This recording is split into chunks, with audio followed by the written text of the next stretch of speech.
John Mauldin, chairman of Mauldin Economics. Great to see you once again at Lean's Lodge. Rhonda, it's fun to be with you, and it's a great place, even though the weather's a little bearish. That's right. I remember talking to you last year, and I had this interview with you, and you talked about how Europe was fraying and how it was at risk of potentially falling apart. And I remember at the time thinking, I know the guy's brilliant, but wow, that's kind of out there. And then what happens? We have this Brexit vote. Right. Everyone kind of gets it wrong. You don't really think about the UK having an issue, and it had it. So I'm very curious to get your thoughts on what's happening in Europe right now and where potentially there might be risk. Well, funny you should ask, but if you went to Italy, you're going to find an election in late October, early November, right about the time of the U.S. presidential election. So everybody will be ignoring it.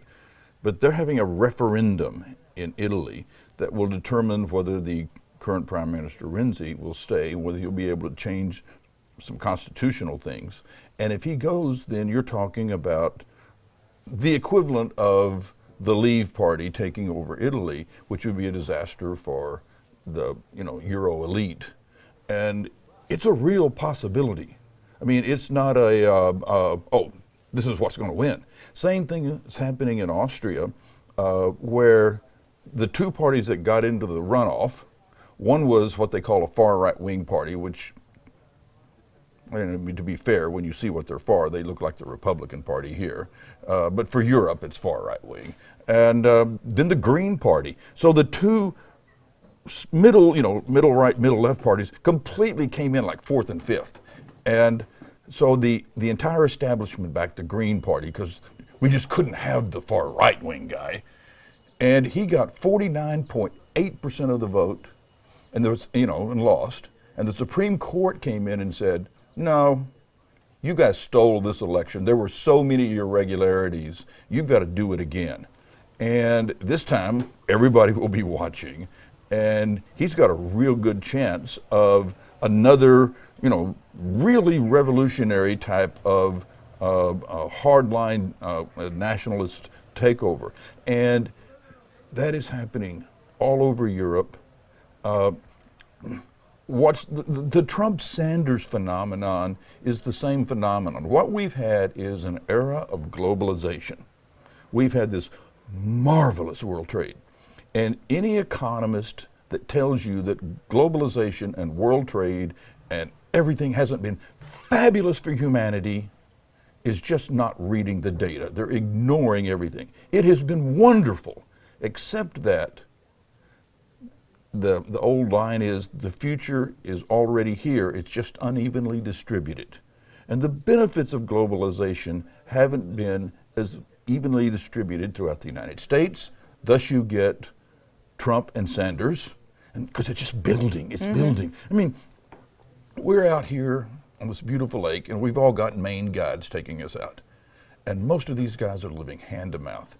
And we're in one of the poorest countries east of the Mississippi, and you talk to the people here, and they are living fairly tightly, but that's a phenomenon happening all over the country.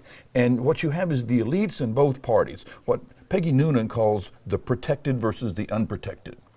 And 60, 70, 80% of America are unprotected.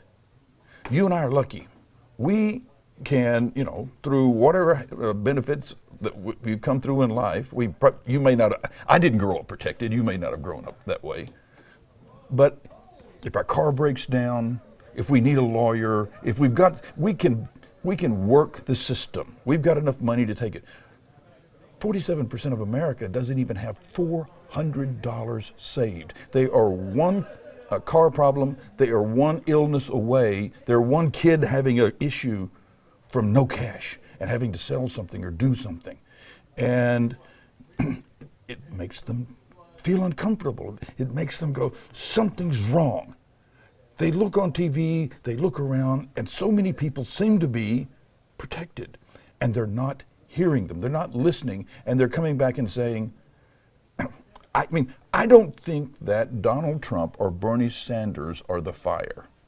They're just matches. They are, in the U.S., the Leave issue was not really the fire. It was a No, we're tired of being told by all of you smart guys to do this for our own good, and we never, ever get our a piece of the pie. And it's happening all over Europe, it's happening all over the world, and it's a frustration. So it's not just, Europe. I mean, if you're Greece, you've been in a 5-year, 6-year depression that's every bit as bad as for them, actually it's worse, than the Great Depression was for the US.